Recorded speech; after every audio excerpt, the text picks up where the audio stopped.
अल्हम्दुलिल्लाहि रब्बिल आलमीन वल आक़िबतु लिल मुत्तक़ीन वस्सलातु वस्सलामु अला सय्यिदिल मुरसलीन अम्मा बाद। क़ाल अल्लाहु तबारक व तआला फ़ी कलामिहिल मजीद अऊज़ु बिल्लाहि मिनश शैतानिर रजीम बिस्मिल्लाहिर रहमानिर रहीम। क़ुल इन कान आबाउकुम व अबनाउकुम व इख़वानुकुम व अज़वाजुकुम व अशीरतुकुम व अमवालुन इक़्तरफ़्तुमूहा व तिजारतुन तख़शौना कसादहा व मसाकिनु तरज़ौनहा अहब्बा इलैकुम मिनल्लाहि व रसूलिहि व जिहादिन फ़ी सबीलिहि फ़तरब्बसू हत्ता यअतियल्लाहु बिअम्रिहि। सदक़ल्लाहुल अज़ीम।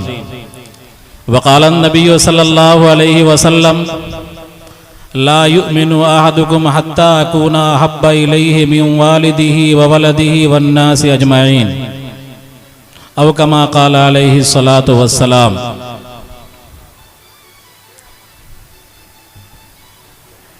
इस अज़ीम शान और तारीख़ी प्रोग्राम के ज़ी वक़ार सदर और इस प्रोग्राम को चलाने वाले हमारे भाई जो हिंदुस्तान के मयानाज नाज़िम प्रोग्राम में से हैं, जनाब मौलाना मुजाहिद हसनैन हबीबी साहब, इस प्रोग्राम में तशरीफ़ लाए हुए उलमाए किराम और सामीन इज़ाम, मैंने कुरान की आयत और अहादीस का छोटा टुकड़ा नाज़िम प्रोग्राम के ज़रिए पेश किए गए अशार में से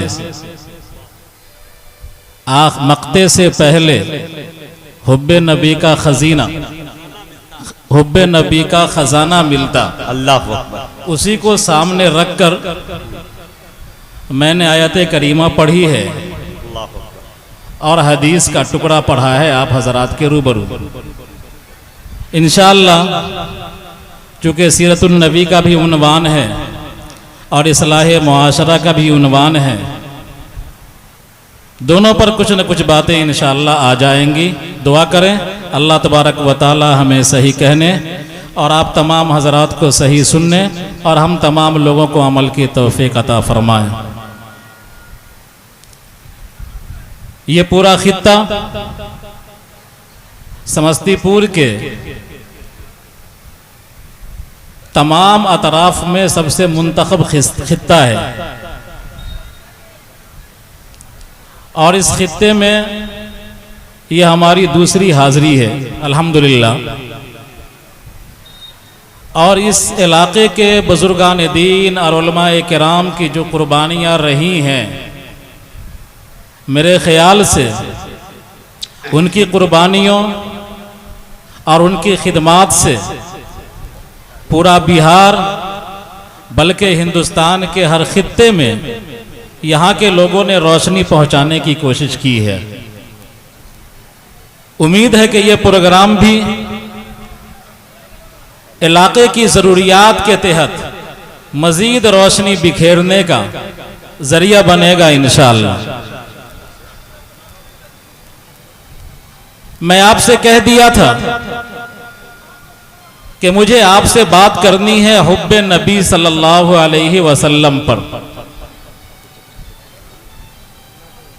एक मुसलमान के दिलों में और एक अच्छे इंसान के दिलों में भी, चाहे वो किसी मजहब से ताल्लुक रखता हो, किसी धर्म का मानने वाला हो, उनके दिलों में जनाबे नबी करीम सल्लल्लाहु अलैहि वसल्लम के ताल्लुक से मोहब्बत होनी चाहिए। और कोई मुसलमान उस वक्त तक मुसलमान नहीं हो सकता जब तक कि आप सल्लल्लाहु अलैहि वसल्लम की मोहब्बत उसके दिलों में सबसे ज़्यादा न हो जाए। और कोई इंसान उस वक्त तक सच्चा इंसान नहीं हो सकता इस रुए ज़मीन पर जब तक के तमाम ऋषियों, मुनियों, पैगंबरों, वलियों के साथ जनाब नबी करीम सल्लल्लाहु अलैहि वसल्लम की मोहब्बत भी अपने दिलों के अंदर पैदा न कर ले। इसलिए कि आप सल्लल्लाहु अलैहि वसल्लम वो आखिरी नबी हैं जिनके सदक़े में पूरी कायनात बनाई गई। पूरा ब्रह्मांड, पूरी दुनिया जो अल्लाह तबारक व तआला ने बनाई है वो नबी करीम सल्लल्लाहु अलैहि वसल्लम के सदक़े में बनाई है। मशहूर जुमला है, ये हदीस नहीं है, लौला का मा खलक़तुल अफ़लाक, ये मशहूर जुमला है, ये हदीस नहीं है कि अगर आप न होते तो ये कायनात बनाया नहीं जाता, ये कायनात सजाया नहीं जाता। तो आप हसीनों में सबसे ज्यादा हसीन, बहादुरों में सबसे ज्यादा बहादुर, कामिलों में सबसे ज्यादा अकमल, सखियों में सबसे ज्यादा सखी, यानी अलगर्ज इंसान के अंदर जितनी खूबियां होनी चाहिए उन तमाम खूबियों का मजमुआ जनाब नबी करीम सल्लल्लाहु अलैहि वसल्लम है। इसलिए अक्ल का तकाजा भी यही है कि आप सल्लल्लाहु अलैहि वसल्लम से सबसे ज्यादा मोहब्बत की जाए। इसलिए अल्लाह तबारक व तआला ने फरमाया, कुल इन काना आबाउकुम व अबनाउकुम व इखवानुकुम व अज़वाजुकुम व अशीरतुकुम व अमवालुन इक़्तरफ़्तुमूहा व तिजारतुन तख़शौना कसादहा। ऐ नबी सल्लल्लाहु अलैहि वसल्लम आप कह दीजिए कि इन काना आबाउकुम, अगर तुम्हारे बाप दादा, व अबनाउकुम और तुम्हारी आलो औलाद, व इखवानुकुम और तुम्हारे भाई, व अज़वाजुकुम और तुम्हारी बीवियां, व अशीरतुकुम और तुम्हारे कुंबे घराने के लोग, व अमवालुन इक़्तरफ़्तुमूहा और वो माल जिनको तुमने गिन गिन कर रखा है, जमा करके रखा है, और व मसाकिन तरज़ौनहा हब्बा इलैकुम मिनल्लाहि व रसूली व तिजारतुन तख़शौना कसादहा, और वो कारोबार जिसकी कुसादमंदी से तुम डरते हो, जिसके मंदा होने का खदशा लगा रहता है, और वो मकान जिसके बनाने पर तुम खुश होते हो, जिसमें रिहाइश इख्तियार करने पर तुम मगन रहते हो। अगर ये सारी चीजें तुमको ज्यादा महबूब हो जाएं और अल्लाह से मोहब्बत तुम्हारे दिलों के अंदर ना हो, नबी करीम सल्लल्लाहु अलैहि वसल्लम से मोहब्बत तुम्हारे दिलों के अंदर ना हो, यानी इन तमाम चीजों से ज्यादा मोहब्बत जनाब नबी करीम सल्लल्लाहु अलैहि वसल्लम की आपके दिलों के अंदर ना हो, फतरब्बसू हत्ता याती अल्लाहु बिअमरी, इंतजार करो अल्लाह तुम पर अजाब भेज दे। तो इस आयत से पता चलता है कि नबी करीम सल्लल्लाहु अलैहि वसल्लम की मोहब्बत ऐन ईमान है। अगर आपके दिलों के अंदर मोहब्बत नहीं है, एक तरफ आपके वालिदैन है, एक तरफ आपकी आलो औलाद है, एक तरफ आपका कारोबार है, एक तरफ आपकी तिजारत है, एक तरफ आपकी ज़राअत है, एक तरफ आपके मकानात हैं, और ये एक तरफ जनाब नबी करीम सल्लल्लाहु अलैहि वसल्लम का फरमान है। अगर आपकी तरजीह कारोबार को हुई, अगर आपने तरजीह दिया खेती बाड़ी को, अगर आपने तरजीह दिया अपनी आलो औलाद को, अगर आपने तरजीह दिया अपने आबा व अजदाद को, अगर आपने तरजीह दिया अपने खानदान के लोगों को और नबी करीम सल्लल्लाहु अलैहि वसल्लम के फरमान को ठुकरा दिया, तो खुदा की कसम आप सच्चे मोमिन नहीं है। फतरब्बसू हत्ता याती अल्लाहु बिअमरी, इंतजार करो इस बात का, अल्लाह तुम पर अजाब भेज देगा। यही वजह है कि सहाबा किराम रिज़वानुल्लाहि अलैहिम अजमईन ने जनाब नबी करीम सल्लल्लाहु अलैहि वसल्लम के लिए अपना सब कुछ कुर्बान कर दिया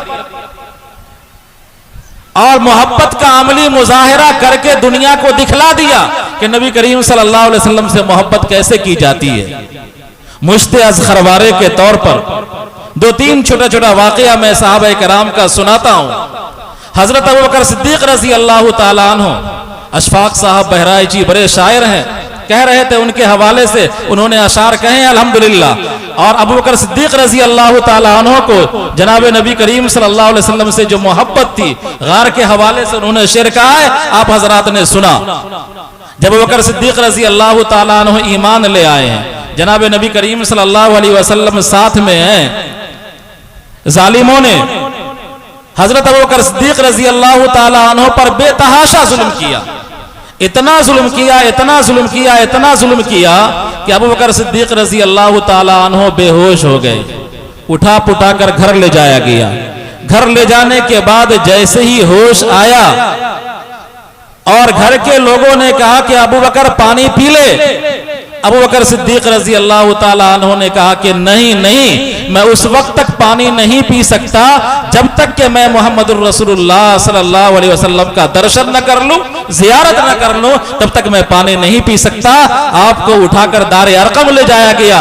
वहां जब आपकी जियारत हुई, अपनी आंखों से देख लिया नबी करीम सल्लल्लाहु अलैहि वसल्लम को, तब जाकर के अबू बकर सिद्दीक रजी अल्लाह ताला अन्हु ने पानी का घोंट अपने मुंह में डाला, पानी का कतरा अपने मुंह में डाला।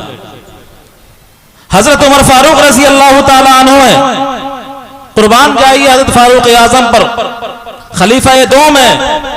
हजरत अब्बास रजी अल्लाह ताला अन्हु का मकान है, परनाले का पानी गिर रहा है, उमर फारूक रजी अल्लाह ताला अन्हु गुजरे हैं, पानी का कुछ छींटा पड़ा है, कपड़ा खराब हुआ है, और आपने कहा कि यहां से परनाला हट जाना चाहिए, अमीर की इताअत वाजिब है। हजरत अब्बास ने उस परनाले को हटा लिया, लेकिन जब उमर फारूक रजी अल्लाह ताला अन्हु नमाज पढ़ा करके लौट के जा रहे थे, तो सिर्फ हजरत अब्बास ने इतना कह दिया कि ऐ उमर, ऐ अमीरुल मोमिनीन, यह परनाला जनाब नबी करीम सल्लल्लाहु अलैहि वसल्लम के हुक्म से लगाया गया था। उमर फारूक रजी अल्लाह ताला अन्हु रोने लगे, सर पीटने लगे कि मैंने ये क्या कर दिया, और कहा उनसे कि मैं यहां पर बैठता हूं, तू मेरे कांधे पर सवार हो जा, और सवार होने के बाद उस परनाले को उसी तरह लगा दे जिस तरह जनाब नबी करीम सल्लल्लाहु अलैहि वसल्लम ने लगवाया था। चुनांचे मुअर्रिखीन लिखते हैं कि उमर फारूक रजी अल्लाह ताला अन्हु बैठ गए, कांधे पर सवार किया है अब्बास को, और उठा करके परनाला दुरुस्त करवा दिया और उसी तरह लगवाया जिस तरह जनाब नबी करीम सल्लल्लाहु अलैहि वसल्लम ने लगवाया था। हजरत उस्मान रजी अल्लाह ताला अन्हु हैं, उमरा के लिए जा रहे हैं नबी करीम सल्लल्लाहु अलैहि वसल्लम, सहाबा किराम साथ में हैं। लोगों ने रोक दिया कि आप इस साल उमरा नहीं कर सकते हैं, आपको वापस जाना होगा। मुज़ाकरात करने के लिए, डायलॉग करने के लिए, बातचीत करने के लिए हजरत उस्मान को भेजा गया कि जाओ मक्का, और मक्का जाकर के वहां के सरदारों से, जिम्मेदारों से बात करो कि हम सिर्फ उम्रा करने के इरादे से आए हैं, हमारा और कोई मकसद नहीं, हमको उम्रा करने दिया जाए। हजरत उस्मान के वहां रिश्तेदार थे, वो भी तो एक जिम्मेदार घराने से ताल्लुक रखते थे।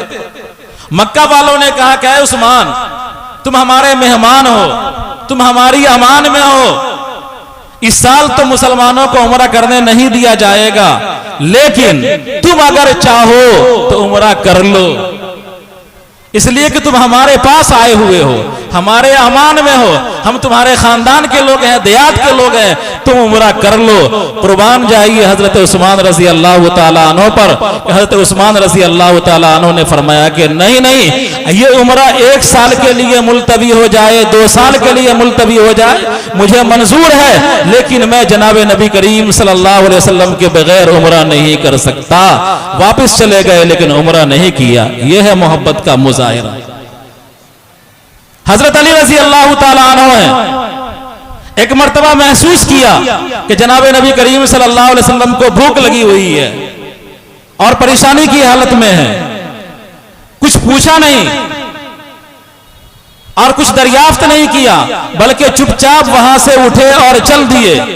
और जाने के बाद एक यहूदी के बाग में उन्होंने मजदूरी की, उसके बागात को पटाया, पानी पटवाया, और पानी पटाने के बाद वहां से मजदूरी में कुछ खजूर आया हाथ में, वो खजूर लेकर फौरन जनाब नबी करीम सल्लल्लाहु अलैहि वसल्लम के पास पहुंचे और आपके खिदमत में पेश किया, या रसूल अल्लाह, मैं मेहनत मजदूरी करके ये खजूर लेकर के आया हूं, इसको तनावुल फरमाया जाए। आप सल्लल्लाहु अलैहि वसल्लम ने तनावुल फरमाया।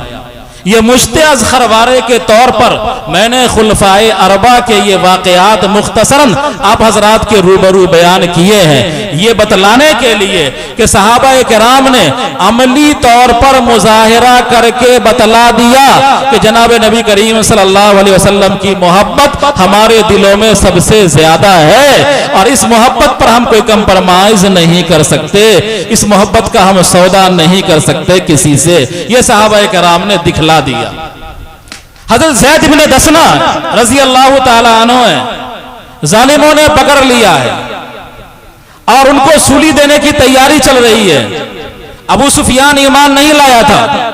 अबू सुफियान सामने आता है और कहता है कि ऐ ज़ैद, अगर तुम ये बतला दो, एक सवाल का जवाब दो कि तुमको यहां से हटा दिया जाता और तुम्हारी जगह नौजुबिल्लाह मोहम्मद को डाला जाता, तुम अपने घर में मगन रहते, खुश खुर्रम रहते, तो तुम्हारा क्या जवाब है, कैसा लगता?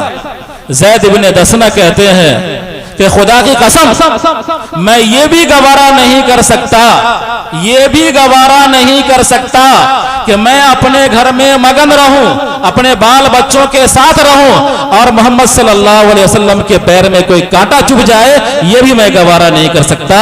सूली पर चढ़ना गवारा कर दिया, लेकिन ये कहना तक गवारा नहीं किया कि नबी को कोई कांटा चुभ जाए। यह है हुब्बे रसूल। आज हुब्बे रसूल का बहुत मुजाहिरा होता है, लेकिन जब अमल की बारी आती है तो हम लोग पीछे हट जाते हैं, पीछे चले जाते हैं। आप याद कीजिए कि जिससे मोहब्बत होती है इंसान को, ये मोहब्बत पर बातें इसलिए की जा रही हैं कि जिनसे मोहब्बत होती है इंसान को, इंसान उसके कैरेक्टर को अपनाता है, उसके कल्चर को अपनाता है, उसकी सकाफत को अपनाता है, उसकी तहजीब को अपनाता है। अगर आपको किसी बड़े से लगाव है, किसी बुरे आदमी से लगाव है, आप उसकी नक्काली करेंगे। आपको किसी एक्टर से लगाव है और एक्टर के फॉलोवर हैं आप, तो आप उसकी नक्काली करते हैं, उस जैसा सब कुछ करते हैं, बाल ताल सब बनाते हैं उस जैसा। तो नबी करीम सल्लल्लाहु अलैहि वसल्लम की मोहब्बत का तकाजा यह है कि अपने अखलाक को, अपने किरदार को आप सल्लल्लाहु अलैहि वसल्लम के सीरत के आईने में देखना चाहिए और आपकी सीरत की रोशनी में अपने आप को ढालना चाहिए। जनाब नबी करीम सल्लल्लाहु अलैहि वसल्लम ने फरमाया, ला युमिनु अहदुकुम हत्ता अकूना अहब्बा इलैहि मिन वालिदिही व वलदिही वन्नास अजमाइन। तुम में से कोई उस वक्त तक ईमान वाला नहीं हो सकता जब तक कि मैं यानी मोहम्मदुर रसूलुल्लाह सल्लल्लाहु अलैहि वसल्लम उसके दिलों में सबसे ज्यादा महबूब ना हो जाऊं, उसके वालिदैन से ज्यादा महबूब, उसकी आलो औलाद से ज्यादा महबूब। इस हदीस और आयत की रोशनी में अपने अमाल का मुजाहिरा कर लीजिए और अपने अमाल का जायजा ले लीजिए, अपने अमाल को टटोल लीजिए कि कितने हम अमल करते हैं सीरत पर और कितनी हम अमल करते हैं जनाब नबी करीम सल्लल्लाहु अलैहि वसल्लम की सुन्नत पर, और कितना तरीका नबी करीम सल्लल्लाहु अलैहि वसल्लम का अपनी जिंदगी के अंदर उतारते हैं। मौलाना खालिद सैफुल्लाह साहब ने बड़ी कीमती बात आप हजरात से कही थी। नबी करीम सल्लल्लाहु अलैहि वसल्लम की सीरत के उन्वान के हवाले से बहुत ही कीमती बात कि खिदमत खल्क को अपनाया जाए। जो कौम खिदमत खल्क को अपनाएगी वो कौम दुनिया वालों के नजदीक सुरखरू रहेगी और अल्लाह के नजदीक भी सुरखरू रहेगी। खदीजा रजी अल्लाह तआला अन्हा ने चैलेंज के तौर पर कह दिया था कि अल्लाह आपको जाये नहीं करेगा। जब नबी को अल्लाह जाये नहीं करेगा तो खिदमत खल्क करने वाली कौम को अल्लाह जाये कर देगा। कितना खिदमत खल्क करते हैं, कितने हॉस्पिटल हम चलाते हैं, कितने तालीम गाहें हम चलाते हैं, कितने कॉलेजेस हम खोलते हैं, कितने मदारिस हम चलाते हैं। माफ कीजिएगा कि हमारे मदारिस भी अगर चलते हैं तो इख्तिलाफ के साथ चलते हैं। अगर हम किसी मस्जिद के ट्रस्टी हैं, मुतवल्ली हैं, वहां भी अपनी मोच ऊंची करते हैं और इख्तिलाफ के नतीजे में मस्जिद के अंदर फसाद करवा देते हैं। इख्तिलाफ के नतीजे में चलता फिरता मदरसा को हम लोग बुरा देते हैं और इदारे को हम जवाल की तरफ धकेल देते हैं। हमको जनाब नबी करीम सल्लल्लाहु अलैहि वसल्लम की सीरत की रोशनी में अपने मिशन को आगे बढ़ाना चाहिए। हजरत अनस रज़ी अल्लाह ताला अन्हु बयान करते हैं कि नबी करीम सल्लल्लाहु अलैहि वसल्लम सबसे ज्यादा सखी थे और नबी करीम सल्लल्लाहु अलैहि वसल्लम सबसे ज्यादा हसीन थे और नबी करीम सल्लल्लाहु अलैहि वसल्लम सबसे ज्यादा शुजा और बहादुर थे। आज बड़ा अलमिया ये है कि हमारे अंदर बुज़दिली है, हमारे अंदर वहन है, हमारे अंदर कमजोरी है। जनाब नबी करीम सल्लल्लाहु अलैहि वसल्लम दुआ मांगा करते थे, अल्लाहुम्मा इन्नी अऊज़ु बिका मिनल हम्मि वल हुज़्नि वल जुब्नि वल बुख़्लि कि नबी करीम सल्लल्लाहु अलैहि वसल्लम ने अल्लाह से दुआ मांगा कि अल्लाह हम जुब्न से, बुज़दिली से आपकी पनाह में आते हैं, ऐ अल्लाह हम बुख्ल से आपकी पनाह में आते हैं, हम आजिज़ी और बेबसी से आपकी पनाह में आते हैं, हम कस्ल से आपकी पनाह में आते हैं। इस दुआ की रोशनी में जरा देखिए, नबी करीम सल्लल्लाहु अलैहि वसल्लम के बारे में हजरत अनस ने कहा कि नबी करीम सल्लल्लाहु अलैहि वसल्लम सबसे शुजा और बहादुर थे, सबसे ज्यादा सखी थे, सबसे ज्यादा हसीन थे। कितनी सखावत का मुजाहिरा हम करते हैं। खुराफात का मामला आता है, हम आगे बढ़कर सखावत का मुजाहिरा करते हैं, और दीन का मामला आता है तो वहां हम बखील हो जाते हैं। बहादुरी का मामला आता है तो वहां पर हम बुज़दिल हो जाते हैं। मदीना का वाकया है कि मदीना के अंदर कुरान की आयत है कि मदीना में जनाब नबी करीम सल्लल्लाहु अलैहि वसल्लम जब हिजरत करके गए और सहाबा कराम वहां मौजूद थे, तो सहाबा कराम को हर वक्त ये खदशा लगा रहता था कहीं मदीना पर किसी तरफ से कोई अलगार ना हो जाए। एक मर्तबा शदीद आवाज आई, जोर की आवाज आई। लोग परेशान थे कि यह आवाज किस तरफ से आई है और यह आवाज कैसी है। लोग इसी शशो पेश में थे, है इस बेश में थे कि उस आवाज की तरफ जाया जाए, उस आवाज को देखा जाए कि आवाज किधर से आई है, कहां से आई है। लोग इसी मखमसे की हालत में थे और निकलने की तैयारी में थे कि देखा कि नबी करीम सल्लल्लाहु अलैहि वसल्लम उस आवाज की सिमत से, जिधर से वो आवाज आ रही थी, उस आवाज के सिमत से आप वापस आ रहे हैं। यानी कौम अभी जाग रही है, उस आवाज की तरफ जाना चाह रही है। और नबी करीम सल्लल्लाहु अलैहि वसल्लम हजरत तलहा रज़ी अल्लाह तआला अन्हु के घोड़े पर आ रहे हैं काफी तेजी के साथ, और ये कह रहे हैं कि ये घोड़ा बड़ा तेज रफ्तार है और चलो चलो अपने घर चलो, उधर कोई आवाज नहीं है। ये बतलाना ये है इस वाकये से, हदीस का ये वाकया है कि नबी करीम सल्लल्लाहु अलैहि वसल्लम उस आवाज की तरफ लोगों के पहुंचने से पहले पहुंच गए। ये है बहादुरी और ये है नबी करीम सल्लल्लाहु अलैहि वसल्लम की शुजाअत। आज हाल यह है हमारा, अगर कोई वाकया पेश आता है, कोई हादसा पेश आता है, किसी तरह का कोई वाकया हो, मामूली हो या गैर मामूली, हमारे जो सरबराह होते हैं, जिम्मेदार होते हैं, जो कायदीन होते हैं, वो पीछे रह जाते हैं और कौम हल्ला करती है। कौम के हल्ला करने से क्या होगा? कायद को आगे बढ़ना पड़ेगा, जिम्मेदार को आगे बढ़ना पड़ेगा, और जिम्मेदार जब आगे बढ़ेगा तब जाकर के कौम उसके पीछे चलेगी। तो नबी करीम सल्लल्लाहु अलैहि वसल्लम इंतहाई शजा और इंतहाई बहादुर थे। मैं तफसील में नहीं जाना चाहता, इसलिए कि वक्त भी मेरे ख्याल से कम हो रहा है और वक्त सिमटता जा रहा है। आप एक दुआ फरमाया करते थे। नबी करीम सल्लल्लाहु अलैहि वसल्लम के सीरत के इस अहम पहलू को याद रखिएगा और अपने अंदर पैदा कीजिएगा। आप एक दुआ फरमाया करते थे, अल्लाहुम्मा बारिक li उम्मती फी बुकूरिहा, कि अल्लाह मेरी उम्मत के सुबह में बरकत अता फरमा। अब जरा गौर कीजिए कि जिस नबी की बड़ी सिफात में से एक बड़ी सिफत बहादुरी की है, जो नबी दुआ कर रहे हो अपनी उम्मत के लिए कि अल्लाह मेरी उम्मत के सुबह में बरकत अता फरमा, उस बरकत को पाने के लिए, उस बरकत को अपनी जिंदगी में दाखिल करने के लिए, उस बहादुरी की सिफात को अपने अंदर पैदा करने के लिए हम और आप क्या कर रहे हैं? माफ कीजिएगा, हमारा नौजवान तबका यहाँ पर बैठा हुआ है, इस्लाह मुआशरा का भी उन्वान है। माफ कीजिएगा आप तमाम हजरात। मैं दो मिसाल से समझाता हूं। नौजवानों के अंदर जो खराबियां आई हैं, वो खराबियां ये हैं कि नौजवान बगैर काम के रात भर जागता है, और नौजवान सूरज के चढ़ने तक, जबकि सूरज दोपहर के करीब पहुंच जाता है और सरफ के करीब पहुंच जाता है, तब नौजवान तबका उठता है। बूढ़े आदमी, ज़ईफ आदमी सवेरे उठ जाते हैं, लेकिन हमारा नौजवान तबका बिल्कुल जिस वक्त सूरज चढ़ गया होता है ऊपर, उस वक्त हमारा नौजवान तबका बेदार होता है। नबी करीम सल्लल्लाहु अलैहि वसल्लम सुबह में उठने वालों के लिए बरकत की दुआ दे रहे हैं। हम कहते हैं कि हमको बरकत चाहिए, हमारे घरों में खैर नहीं, हमारे बाल बच्चों में खैर नहीं, हमारे दुकान मकान में बरकत नहीं, और हम बरकत पाने वाला अमल नहीं करते हैं बल्कि बेबरकती वाला अमल करते हैं। कैसे हमारी जिंदगी के अंदर बरकत हो सकती है? दो जानवर है, आप हजरात किसान हैं, मिसाल से समझ जाइएगा। आप हजरात किसान हैं, मिसाल से समझ जाइएगा। दो तरह के जानवर पाए जाते हैं। एक जानवर है, बकरी है। मिसाल देने के लिए मिसाल से समझा रहा हूं, बकरी है। बकरी पालते होंगे आप तमाम हजरात।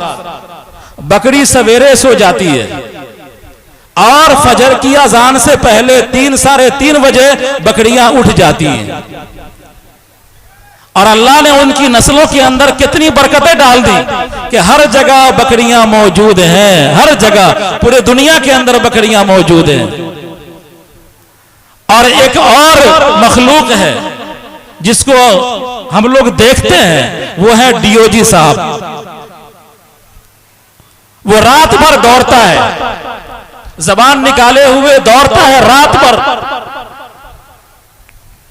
हत्ता के हम लोग जो सुबह को उठते हैं, सुबह की अजान के वक्त, उस वक्त भी दौड़ रहा होता है। लेकिन जब सूरज तुलू होने वाला होता है तो जो खेत में या गड्ढे में जाकर के वो पड़ा होता है, सोया होता है। आपने डीओजी का रेवर कहीं देखा है? उसकी भीड़ भाड़ कहीं देखी है? सैकड़ों की तादाद में, हजारों की तादाद में कहीं झुंड देखा है? हालांकि उसके पास जो बच्चे होते हैं, एक एक डीओजी साहब 5-5 बच्चा पैदा करती हैं। लेकिन उनकी नस्लों के अंदर बरकत नहीं है। लेकिन बकरियां जो सवेरे सोती हैं और सवेरे उठ जाती हैं, उनके अंदर कितनी बरकत है कि झुंड का झुंड, रेवर का रेवर इंसानों के पास मौजूद होता है। इससे पता चला कि जो सवेरे उठेगा, सवेरे बेदार होगा, नबी करीम सल्लल्लाहु अलैहि वसल्लम की दुआ उसको मिल जाएगी और उसके इल्म में बरकत होगी, उसके अमल में बरकत होगी, उसकी जिंदगी में बरकत होगी, उसकी सेहत में बरकत होगी, उसके रिज़्क़ के अंदर बरकत होगी। इसलिए कि बरकत की दुआ कर दिया जनाब नबी करीम सल्लल्लाहु अलैहि वसल्लम ने, अल्लाहुम्मा बारिक ले उम्मती फी बुकूरिहा, कि अल्लाह मेरी उम्मत के सुबह में बरकत अता फरमा। जब सुबह उठेंगे ही नहीं तो बरकत कहां से मिल जाएगी? लिहाजा नौजवानों, अपने आप को संभालो, होश में आ जाओ, बेहोशी की जिंदगी को तर्क कर दो और उस मखलूक वाली मुशाबहत इख्तियार करो जो मखलूक बरकतों से माला माल है, जिसका दूध भी कीमती बिकता है, जिसका गोश्त भी कीमती बिकता है। उस मखलूक से मुशाबहत इख्तियार करो, डीओजी साहब से मुशाबहत इख्तियार न करो, वरना तुम्हारा नामो निशान मिट जाएगा। डीओजी समझ गए ना आप? एक और बात आप हजरात से अर्ज करनी है।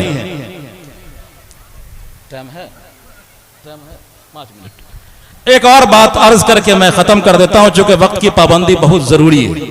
बड़े प्रोग्राम में वक्त की पाबंदी बहुत जरूरी है। और हमारे नाजिम साहब तो पूरा हिंदुस्तान घूमते हैं। सबसे बड़ी परेशानी उनको उसी वक्त होती है जब मुकर्रिर का वक्त बांध दिया जाए और कह दिया जाए कि इतने वक्त में खत्म कर दीजिए। तो मुकर्रिर को रुकवाना आसान नहीं होता। भाषण देने वाले के भाषण को रुकवाना, नेता को रुकवाना और मुकर्रिर को रुकवाना आसान नहीं होता है, बहुत मुश्किल होता है। सबसे मुश्किल यही होता है इनके लिए। बहरहाल अभी हमारी सबसे जो बुनियादी जरूरत है, वो बुनियादी जरूरत एजुकेशन की है और तालीम की है। अगर तालीम हमारे अंदर आ गया, दीनी तालीम आ जाए, अखलाकी तालीम आ जाए, समाजी तालीम आ जाए, मुआशरती तालीम आ जाए, इक्तिसादी तालीम आ जाए, टेक्नोलॉजी की तालीम आ जाए, तो अगर हमारे अंदर तालीम आ गया तो गोया कि हमको सब कुछ मिल गया। एक तालीम याफ्ता आदमी को जमीन जायदाद कुछ न मिले, खेत खलियान कुछ न मिले, कोठा बंगला कुछ न मिले, उसको सब कुछ मिल गया दुनिया में। और एक तालीम याफ्ता आदमी नहीं है, उसको खेत खलियान सब कुछ है, कोठा बंगला सब कुछ है, हत्ता के बादशाहत भी मिल गई, हुकूमत भी मिल गया, अगर तालीम नहीं है तो उसको कुछ न मिला। इसलिए तालीम पर मेहनत करने की जरूरत है। हर गांव और ये समाज के लोग अहद कर लें कि हम कुछ भी हो जाए, जो हमारे गांव के अंदर इदारे हैं उसको मुस्तहकम करेंगे, उसको मजबूत करेंगे। मदरसा है, मकतब है, उसको मजबूत करेंगे। स्कूल है, सरकारी स्कूल है, प्राइवेट स्कूल है, उसको मजबूत करेंगे, उसका जायजा लेंगे। अपने बच्चों का हम जायजा लेंगे कि हमारे बच्चे स्कूल में जाकर के पढ़ रहे हैं, नहीं पढ़ रहे हैं, प्राइवेट स्कूल में जा रहे हैं, पढ़ रहे हैं कि नहीं पढ़ रहे हैं, मदरसे में जा रहे हैं, पढ़ रहे हैं कि नहीं पढ़ रहे हैं। खुदा की कसम, आपके मकानात आपकी निशानी नहीं है। आपके कोठे आपकी निशानी नहीं है, आपके बंगले आपकी पहचान नहीं है, आपके इदारे आपकी पहचान है। सर सैयद का कोई कोठा नहीं था, लेकिन सर सैयद की पहचान पूरी दुनिया में है। मौलाना कासिम नानोतवी का कोई बंगला नहीं था, लेकिन मौलाना कासिम नानोतवी की पहचान पूरी दुनिया में है और ता क़यामत उनका नाम बाकी रहेगा। लिहाजा इस खित्ते की पहचान फला फला आदमी से नहीं है, इस खित्ते की पहचान मदरसों से है, इदारों से है, स्कूलों से है, कॉलेज से है, उलमा से है, अइम्मा से है। जमींदारी से पहचान नहीं है। होगा किसी के पास सैकड़ों एकड़ जमीनें होंगी, सैकड़ों एकड़ काश्त की जमीनें होंगी, खेत खलियान होंगे, लेकिन वो पहचान नहीं है। पहचान इदारे देते हैं, पहचान तंजीमें देती हैं, पहचान तहरीकें देती हैं। लिहाजा आपसे मुअद्दबाना गुजारिश है कि आपके गांव के अंदर भी मालूम हुआ एक इदारा था, आपसी इख्तिलाफ ने उस इदारे को खत्म कर दिया है। मालूम हुआ है मुझे, गांव के आपसी इख्तिलाफ ने उस इदारे को खत्म कर दिया है।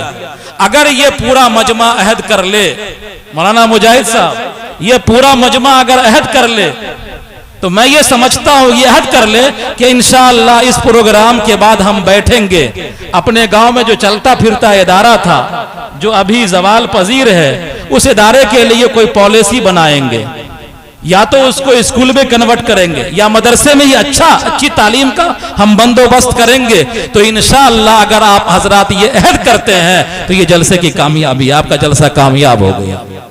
एक बड़ा काम तो हो जाए, लफाजी बहुत होगी, हम खूब कह सकते हैं, एक एक मुकर्रिर यहाँ पर है, पूरी रात बक सकते हैं इंशाअल्लाह।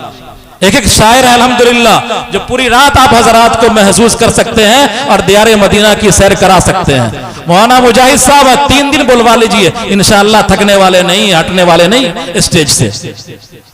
लेकिन कोई काम कर लीजिए, काम करने का जमाना है, काम कर लीजिए। अपने इदारे जो मुर्दा हो चुके हैं उनको जिंदा कीजिए, अपने स्कूल को जो मुर्दा हो चुके हैं जिंदा कीजिए। तालीमी इदारे नहीं है, तालीमी इदारे खोलिए, अच्छा कॉलेज बनाइए, अच्छे यूनिवर्सिटी से उसका इल्हाक कीजिए। तालीम में अगर आपने अपना प्लान बना लिया और अपनी तरजीहात में तालीम को शामिल कर लिया तो इंशाअल्लाह बहुत जल्द आप आगे बढ़ जाएंगे। और वही कौम दुनिया में सुरखरू होती है जिसने तालीम के मैदान में अपना झंडा गाड़ लिया। उसकी सारी बुराइयां दुनिया को भाती हैं। यहूदी कितनी बुरी कौम है, कितने जालिम लोग हैं, कितने बदमाश लोग हैं, मासूमों पर जुल्म करते हैं, मासूमों पर अत्याचार करते हैं, लेकिन तालीम और टेक्नोलॉजी के मैदान में सबसे आगे हैं। उनका कोई हाथ नहीं पकड़ सकता है, इसलिए उनकी तमाम बुराइयां लोगों को अच्छाइयां लगती हैं। जिनके घर अमीरी का शजर लगता है उनका हर ऐब जमाने को हुनर लगता है। तो उनके पास टेक्नोलॉजी है तो उनका हर ऐब अमेरिका को गवारा, उनका हर जुल्म यूएनए को गवारा है, उनका हर सितम सलामती कौंसिल गवारा कर रही, हंस करके गवारा कर रही है। क्यों? इसलिए कि दुनिया उसकी मोहताज है टेक्नोलॉजी में। कृषि के मैदान में, खेती के मैदान में पूरी दुनिया उसकी मोहताज है, टेक्नोलॉजी के मैदान में पूरी दुनिया उसकी मोहताज है। लिहाजा अगर तालीम को हमने अपना हथियार बना लिया और हमने तमाम चीजों को छोड़ दिया और ये तय कर लिया आधी रोटी खाएंगे, अपने बच्चों को पढ़ाएंगे, पान सिगरेट छोड़ेंगे, अपने बच्चों को पढ़ाएंगे, एक्स्ट्रा खर्चा छोड़ेंगे, अपने बच्चों को हम आला तालीम देंगे, तो इंशाअल्लाह बहुत जल्द हिंदुस्तान की भी किस्मत चमक जाएगी। हर बच्चा तालीम याफ्ता हो जाएगा इंशाअल्लाह और हिंदुस्तान भी आगे बढ़ेगा। और जो लोगों का सपना है कि हिंदुस्तान विश्व गुरु था, मैं मानता हूं कि हिंदुस्तान पहले भी विश्व गुरु था और वो सपना पूरा होगा। और वो सपने को पूरे करने वाले ये नौजवान नस्लें होंगी और ये नौजवान हमारे जो भविष्य है वो होंगे इंशाअल्लाह। अल्लाह तबारक व तआला हम तमाम लोगों को कहने सुनने से ज्यादा अमल की तौफीक अता फरमाए। रब्बना तक़ब्बल मिन्ना इन्नका अंतस समीउल अलीम।